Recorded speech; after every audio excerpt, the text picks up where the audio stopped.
Good afternoon, everybody. Let's go ahead and get started for this session. Please take a seat as quickly as you can. So for this session, we have three very exciting and interesting speakers. We'll then have a poster session after that, so please stick around after this session. So our first speaker is Professor Tobias Gemmeke. He's a professor here in the city of Aachen at RWTH Aachen. So please, let's give a welcome to Tobias.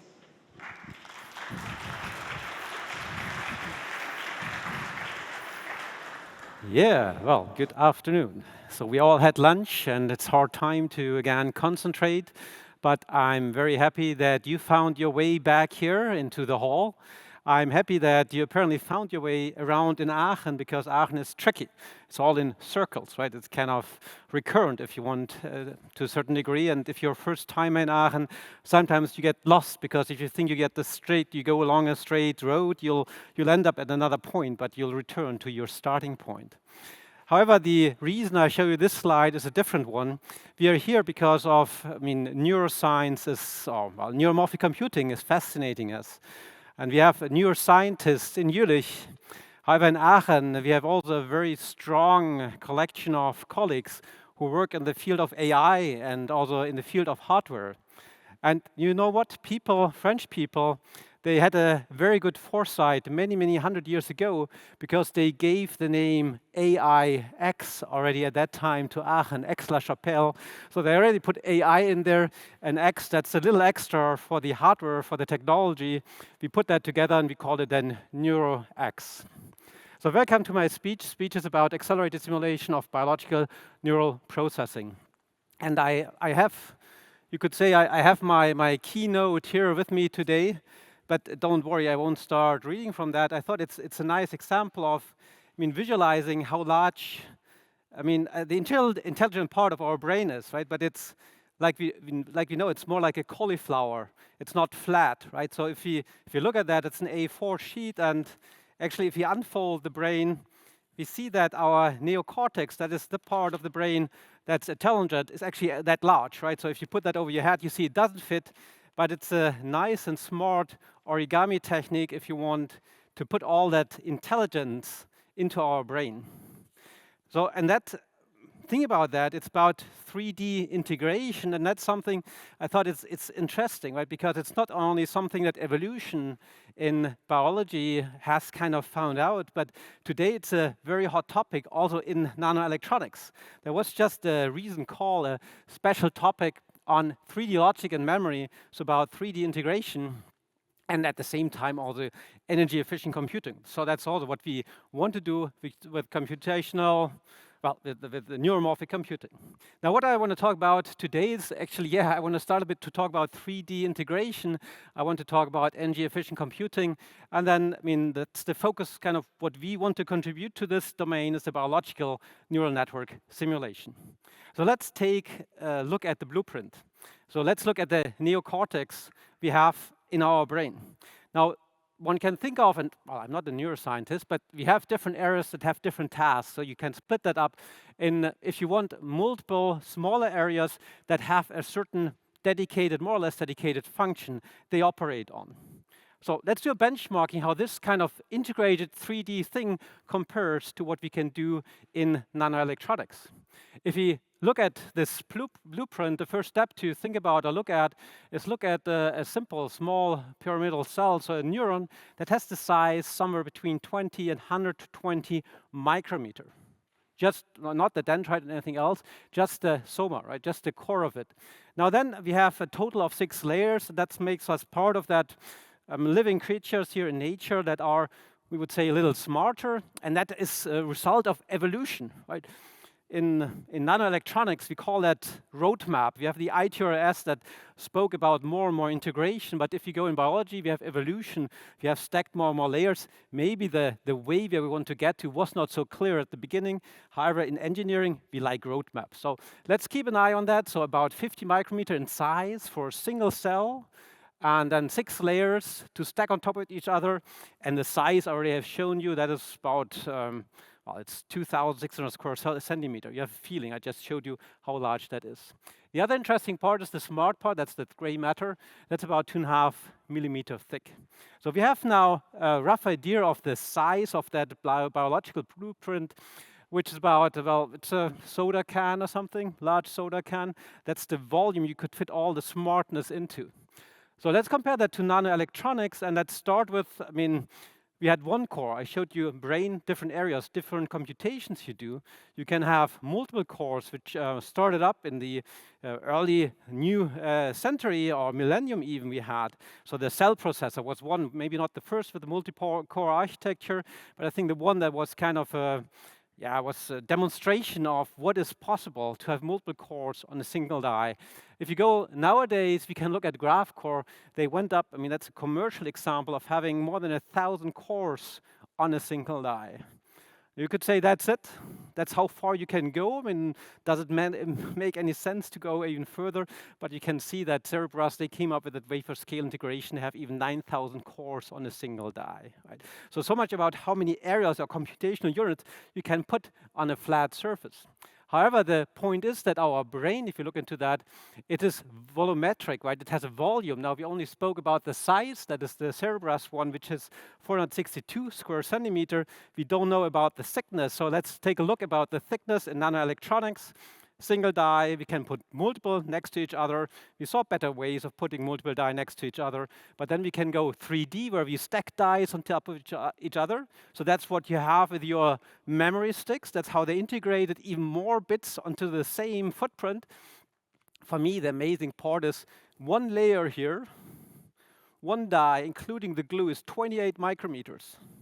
That it's thinner than a single neuron. Right?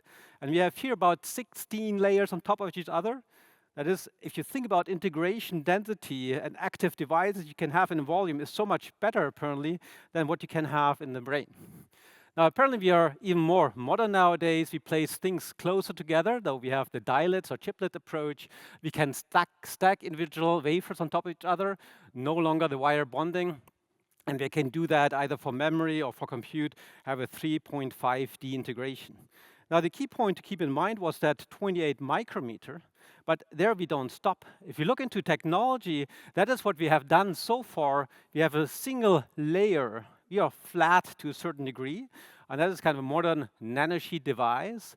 However, if you look into the future, IDRS roadmap, not evolution, well, it evolves to a certain degree, but that's on the roadmap, so up to 28, they assume we have a single layer or a single tier.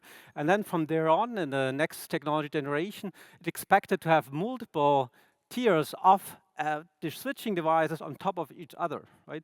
And we can take a look into the future to a certain degree, looking into NAND flash devices, which we have here on the right-hand side. Well, the technology is somewhat different because the transistors are standing upwards.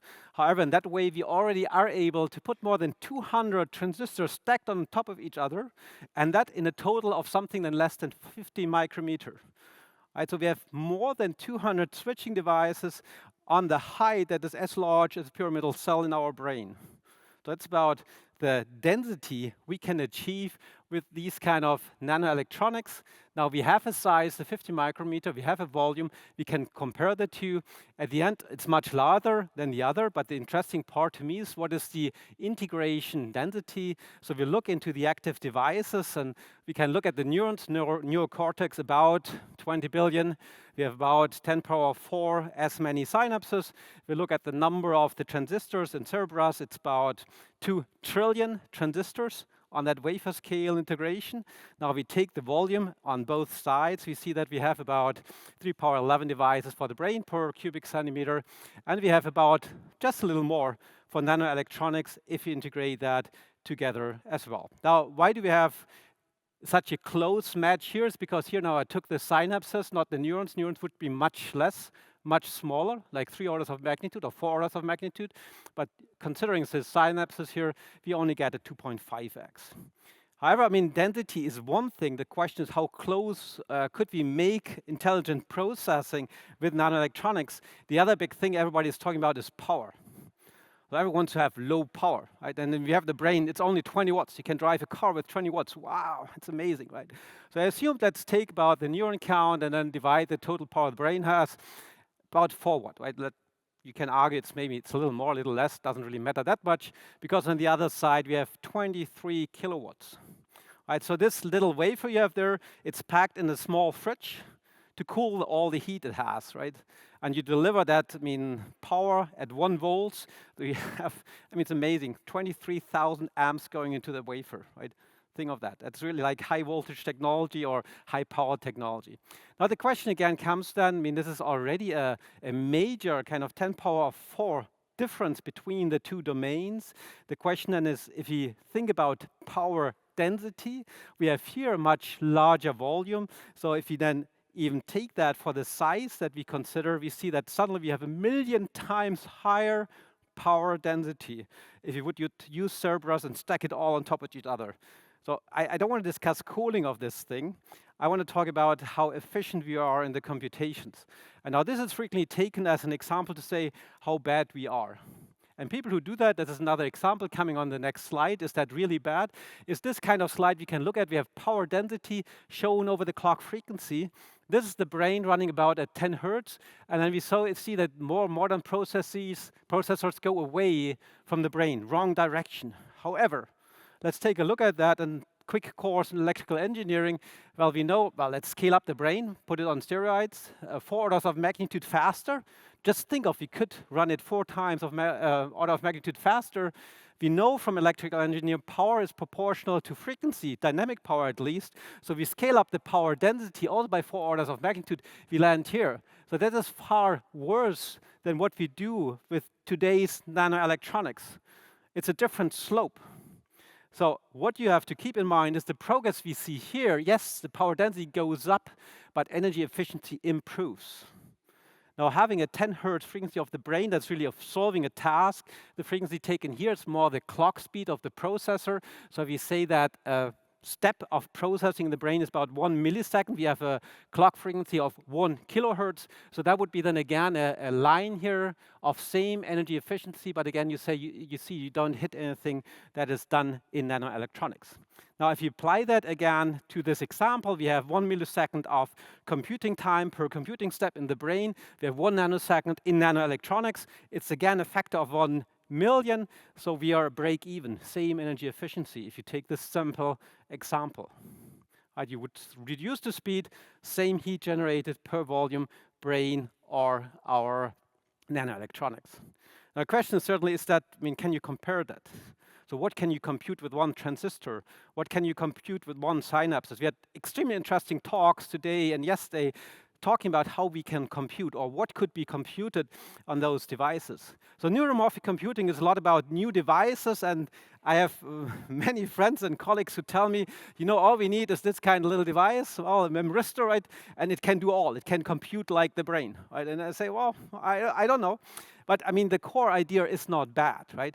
The core idea is to map the dynamics we have in the brain onto physical properties of devices we have, right? And if we manage to do that, yes, a device as simple as this one can maybe be a solution to do certain computations in the brain. However, wrong way. Another way of dealing with that is going into computational neuroscience. We don't solve the differential equations directly in currents and in voltages, but we compute them, right? We solve differential equations. That's what we have here on the right-hand side. So we go up and have more biological realism, if you want, by using more complex models that require more mega floating point operations per second to solve them in a time step, here a discrete time step of 0.1 millisecond assumed. If I look at that, we have about 1 million flops in 0.1 milliseconds. If I do the computation, I need about 100 instructions to do 1 update in my differential equation. So I can put that again together. So my benefit or equivalence here for 10 power of 6 has to be cut down maybe by some factor. So I'm again not as efficient if I do it in a classic digital or solving differential equation way. And if I manage to map that on a single device, my energy efficiency would be first order very close together. All right. Now, I said that the question is, how do we do processing and what's the right way? And the title, we had information processing as the first point, right, to be in there. And I want to talk a little bit about that. But I mean, again, we had so nice talks about that. So it's really just very much on the surface what I want to talk here. So this is kind of mechanical computing, if you want. So very precise, works well, but slow, right?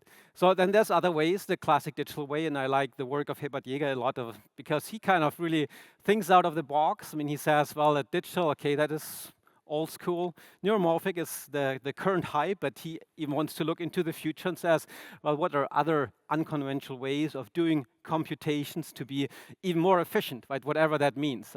And the other interesting aspect he brings in as well is the different views of different technical domains. If you talk to a computer science person, if you talk to an electrical engineer, if you talk to a physicist, if you talk to a neuroscience person, they all look at the problem from a different angle, and they have different explanations of why things work in one way or another. And I find that interesting, and somehow it's like you have to find that, I mean, supermodel that integrates all of those different ideas.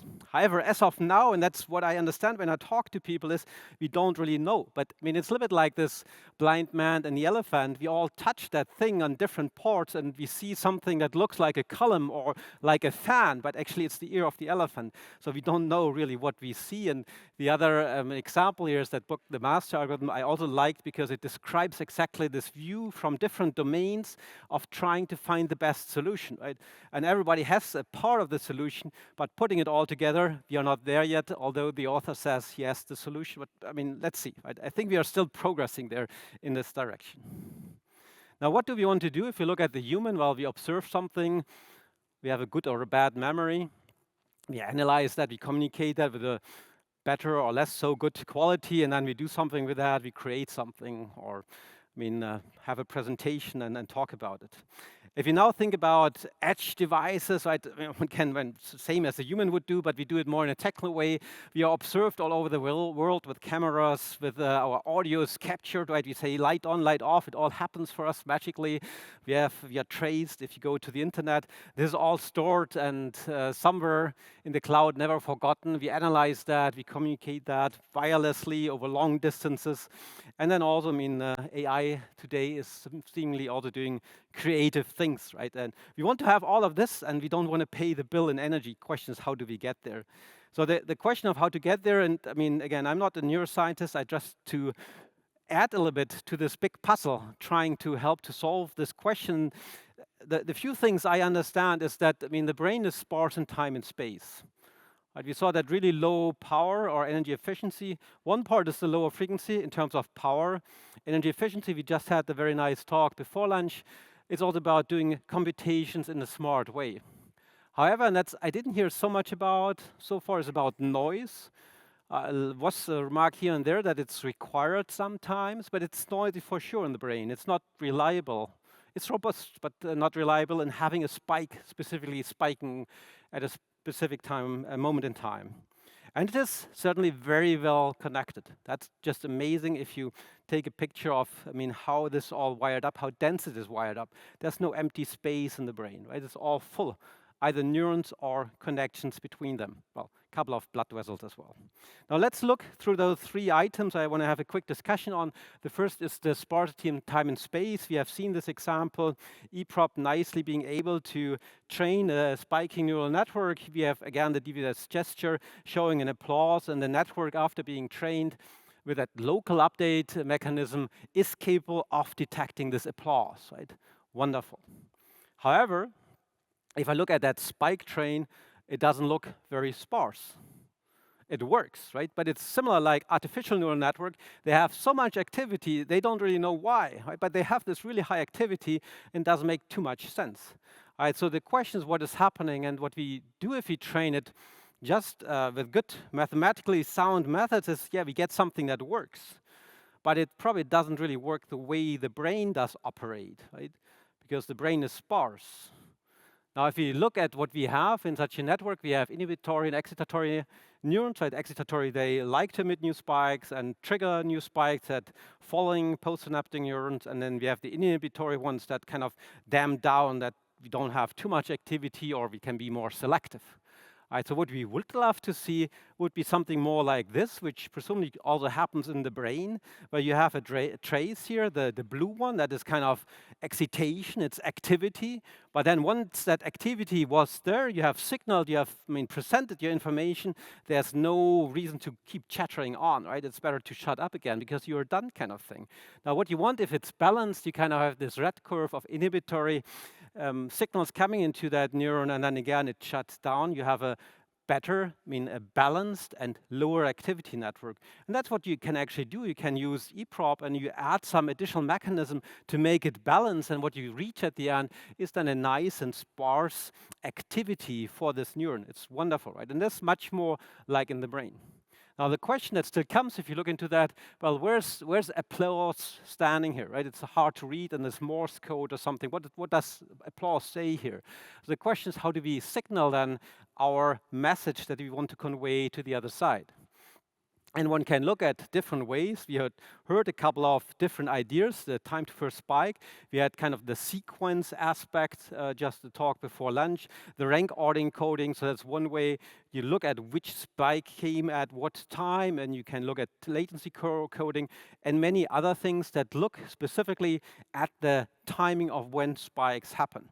Apparently, you can use more abstract ways. That's what I'm also looking for, to find a future representation of information in a way that makes use of nanoelectronics and technology that's capable of having a very efficient coding scheme, but it doesn't, in my opinion, it doesn't need to be spikes. But that's something we'll have to see. Of what is I think we still have to see, what is the best way of representing information in a, well, energy efficient way, robust way.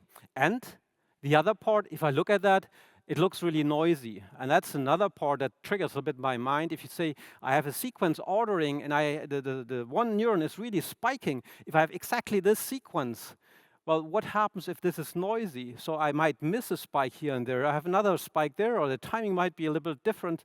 So if I add noise, suddenly it might be that this thing doesn't work anymore. And that's what we actually tried out. We had a network, that they call network, that can be used to do such thing as detecting this applause. And we added noise at different locations, and we did this noise adding on purpose, right? It's a digital simulation, so it's deterministic and everything.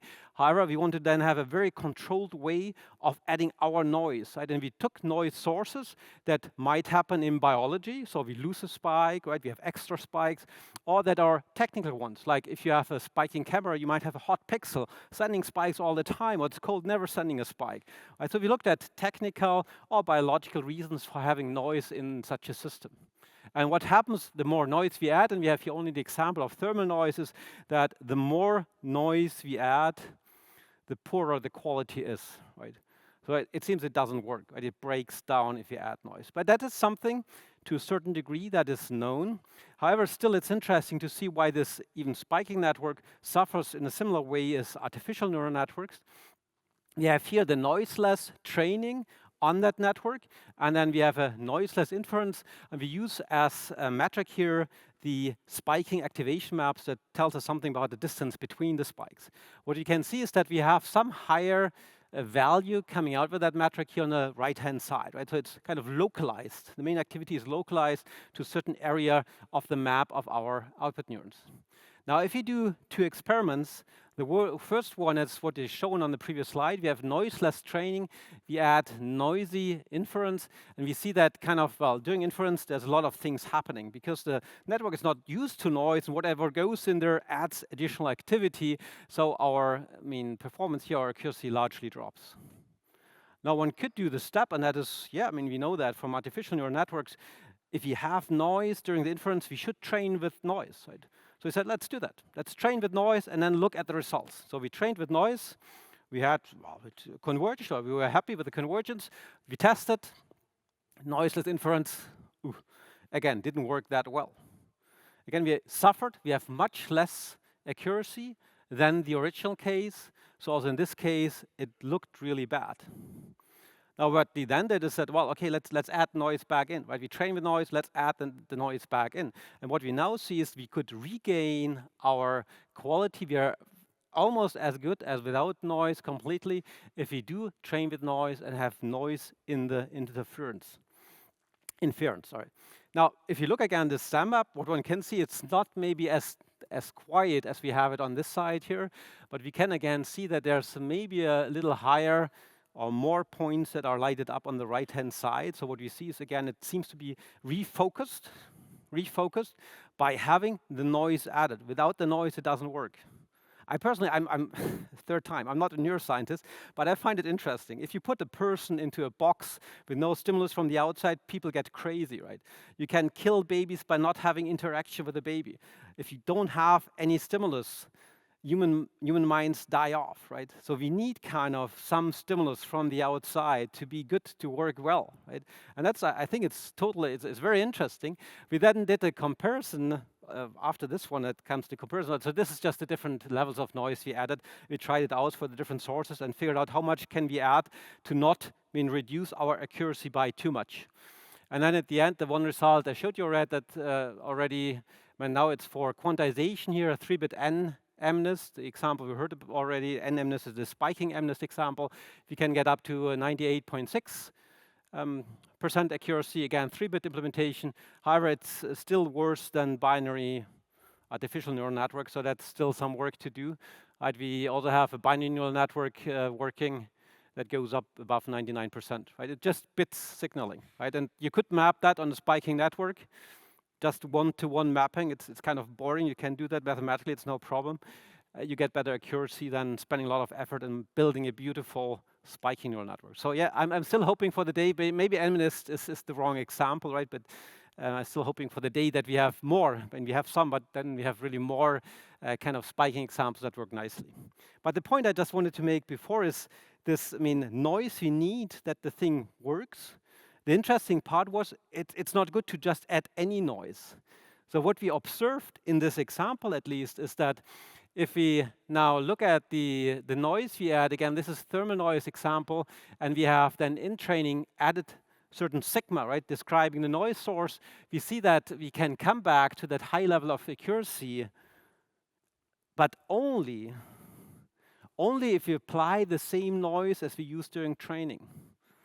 And that, again, I find fascinating, right? That if you take drugs, you get hallucinations, right? And you see whatever you want, right? You don't work that well anymore.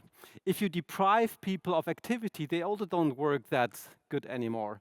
So somehow you have to have a good balance between, the stimulus, the noise you add to the brain, it's trained to have that, and then it works in the best way. And you see that very pointed kind of optimal accuracy if you line up the noise while you execute the network and while you do the training. So we had noise, we had these other parameters, sparsity. What I want to do now is, in a last step to think of how can we put this even better together to understand more, right? So in the end, we are maybe not doing neuromorphic computing so much, but we all want to understand better how the brain works. The step we have decided to do is trying to help the neuroscientists to run faster and better simulations. Now, what does that mean? It should be accelerated. If the brain takes 20 years to be trained, we can't wait 20 years to do one experiment, right? If you want to repeat an experiment, we would like to have it deterministic. We can stop it. We can change one parameter, continue from there. So that's why you want to have it deterministic and, well, yeah, like I said, reproducible. We saw one artifact. We didn't zoom in a certain region in the brain. We want to zoom in there. We just rerun the simulation. We can store many more values that are very interesting at that specific area or point of time. So to do so, we worked on an FPGA cluster, and our test case was this microcircuit that Markus Diesmann and his team has, and Sasha, right? They developed this idea to have a benchmarking in the world of computational neuroscience to see how well certain platforms work. And here's now a little, it's a little bit preaching to the choir, talking about neuromorphic computing here, right? However, there's people out there that still believe GPUs are our solution, right? So we have to go out and tell those people, no, there's a world beyond GPUs, right? It's a very important takeaway for those who don't believe that. And the one example, I just got that question, do we need something else? Do we need neuromorphic computing? Do we need neuromorphic hardware? We have CPUs to run this biological, right? It's not about artificial neural networks. GPUs are good for that part. But if you run biological neural networks, CPU have become better, so that's the energy, less energy, and they have become faster. So one means we run the simulation as fast as in biology, right? You have the supercomputer, 5 gigahertz, 100 or 1,000 cores. It runs as fast as the brain can do, right? It's not that fast if you think it runs with gigahertz and brain is milliseconds, right? Okay, then let's pull in GPUs. So what do GPUs do about that? Well, they are not that good, right? Compared to CPUs. You can now argue a little faster or a little more, less energy, but they're not kind of the thing they are for artificial neural network. They're not the one thing that replaces CPU or throws them away and we say, oh, let's all run after GPUs only. Right? Now, so what we said is we have to build an architecture that is especially good to process those more biological realistic problems, like a biological neural network. And we designed this architecture. We used hardware that has flexibility, that is the FPGAs. You could use a dedicated chip, but that costs time and a lot of money. FPGAs are not that cheap as well. But anyway, I mean, you can buy a couple, that is fine. And what we could show at the end is that we could generate an architecture that is, by following certain principles that are better to match the biological simulation, we are 10x better in energy efficiency and 10x faster than the fastest thing you can do on a server whatsoever. All right? Now, what is the elephant in the room? I come back to the elephant we have here. I didn't speak much about one thing. Don't know if anyone noticed. I didn't speak about communication. And that is, I mentioned that once, right? The brain is full of neurons, yes, but all the rest is communication, right? So the one thing, and that's one of the bottlenecks we have addressed, is about, well, if you have FPGAs connected to CPU, you're bound to the speed of the CPU. If you then have a PCIe card, it doesn't get better. Now, what you can do is connect it directly into a network. So DC stands for data center network, and that's what IBM is proposing. Not have a bottleneck placed in front of the FPGA towards the network, but directly connect them to the network. They are good. I mean, they have this commercial offering, and they have a latency of 2 microseconds going hop to hop because they use a kind of, I mean, not so efficient communication protocol for communicating short spike packets.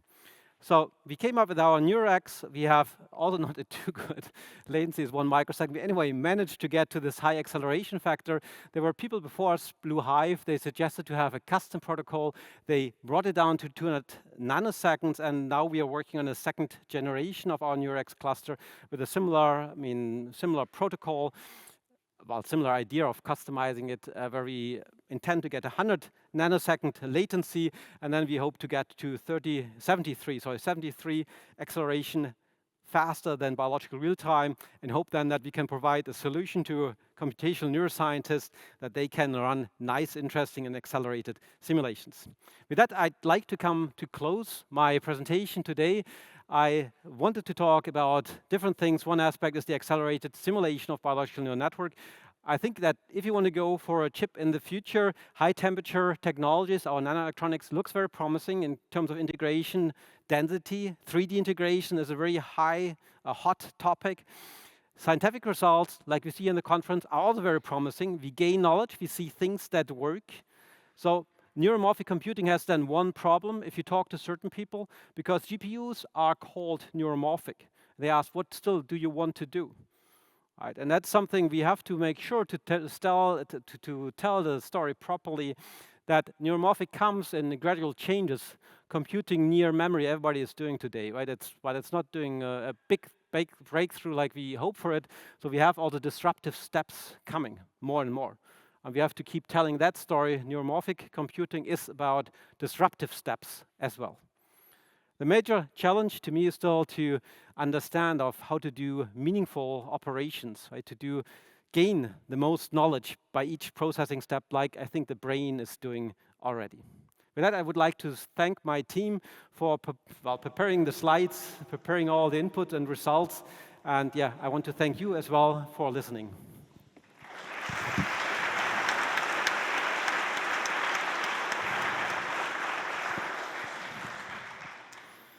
Thank you very much, Tobias, for a very interesting talk. We can take some questions. Please go up to the microphone and state your name and affiliation. Yeah, thanks a lot for the talk. Can you go back to slide 37 or 39? I was a bit curious when you were explaining how you went from the AMD dot to the Neuro AI X dot. You said there were certain principles you were following to do that improvement. Can you state a little bit into more detail what these improvements were? Yeah, so I mean, AMD is a classic von Neumann bottleneck architecture, apparently. However, there's other bottlenecks: communication, memory access, and computation. These are the three things you have to solve. Now, if you want to run, and it was our target, 100x faster and a 0.1 millisecond time step, it leaves you 1 millisecond for update, right? So you put 500 microseconds on communication, 500 microseconds on the computation. That's all you have. Oh, sorry, it's less. It's 500 nanoseconds each, right? You have 0.1 millisecond divided by 100 is 1 microsecond to do one time step. Half of that communication, half of that computation. And now you go down and look at what bottlenecks do you have, how can you cut that down. So we start off with very coarse models to get an idea of what the bottlenecks are, but we were not trusting our theoretical models, analytical models, or simple simulations. So we said we have to go and build something to measure, really. And that's what we did. That was the FPGA class I showed. We started off to measure, and we had it done to such a point that we could not only measure, but we could characterize it by really running the simulation. And then we figured out, oh man, we are 10 times faster, although it was just a model to try out our architectural ideas on how to better communicate to the memory, how to do computations well, and how to communicate. Okay. Hello, Catherine from UD Research Center. So you mentioned, thank you for the talk, by the way, that a 20 times speed up on the microcircuit model with your FPGA approach. And you also just said that that was mostly to try out the ideas and memory computation. Do you have plans to scale that up? Because, for example, the microcircuit, I mean, there's bigger milestones, like the multi-area model. That's yep, that's really a very good question. Intensive. Yeah, thank you. So I said we built it up to validate our models we had. So we couldn't buy 1,000 or 1,000,000 cores like other people are doing because they are cheaper. However, it was never our objective. However, our objective always was to have a scalable architecture. That is, you want to have more neurons, you buy more FPGAs. So the communication, the memory, and all of that has to go along with having more neurons in that network. So we planned that from day one, and the characterization we did there already included that. So we ran the part, at least, of the microcircuit on a single FPGA. We had 2, we had 4, up to 35 that we're using currently for the microcircuit. Now, if you want to have the multi-area model, maybe you have then this 4 million neurons or something. You scale up from 100,000 approximately to 4 million. Well, if you add 40 times as many FPGAs, you would be there, same speed of speed up. Thank you. You're welcome. Yes, thanks for the nice talk. I was wondering mostly about this noise aspect. Yep. So you presented that when you add noise, then the best setting is also at inference time, you also add noise. That's a bit different from the experience I have on the application side with artificial neural networks, where you always add noise, usually in training, like dropout, but then at inference time, the best setting is to not add noise. So, and I think one crucial aspect is that we have really over-parameterized this network. So I wonder how, did you also try to add parameters in the, or how? Well, I mean, the reason you added for artificial neural network is for the generalization you want to have. You don't want to do overtraining, right? I mean, or to get out of local minima, right? I mean, we expected similar things here as well, and we were kind of surprised to see the selectiveness, right? I don't know, we didn't go really deep into that, but I mean, it is there. I mean, we ran multiple simulations, we ran it for different examples, and it reoccurred this aspect that we have the selectiveness. It's not for all of the noise sources in the same way, but for this one, it was very specifically and very pronounced, right? Mm. And I mean, I would love to have more interaction with neuroscientists to think about whether there's something from biology. I don't know if there's some implication we could provide also for artificial neural network, but like you said, I mean, there they don't observe this so far, that adding noise is really helping that much in inference, yeah. But is this here an over-parameterized setting, or is this more? It's a good setting, right? We did not unnecessarily make it extra large, right? I mean, it works well. We used the standard decall network that was designed specifically to solve these tasks, like the DVS gesture, right? And it works well there, right? So we didn't try too much of changing that, but it didn't provide benefits of changing it much, right? So it was already a very good network for solving this task. I mean, there's this deep double descent phenomenon when you scale it larger, that at some point you get better and then you get worse again, but then at the really far edge side you can better. Do a lot of experiments, I fully agree, yes. Okay, thanks. Thank you. Okay, last question, Rainer. Yeah, thanks a lot, Tobias, for this nice talk. Could you go back to 37, to this overview? Could you indicate to the audience where the brain scale would be found on this plot? Brain scale of Heidelberg. I would love to, but I have no data from them. Oh, should ask them. Well, I ask. The problem is they tell you they have, but what we try to do there is we want to run a microcircuit with natural density. So that requires a certain number of neurons and a certain number of synapses to run on it. And that you can't do in a single wafer in brain scales. You have to use multiple wafers to realize that. But then you're not comparing even to even, right? I can also do this digital simulation, take synapses off. I can run other systems that lose spikes, right? But here what we wanted to do is have a deterministic simulation, right? That was our requirement. And brain scale is certainly not deterministic. Okay, thanks. Okay, with that, let's thank Tobias one last time.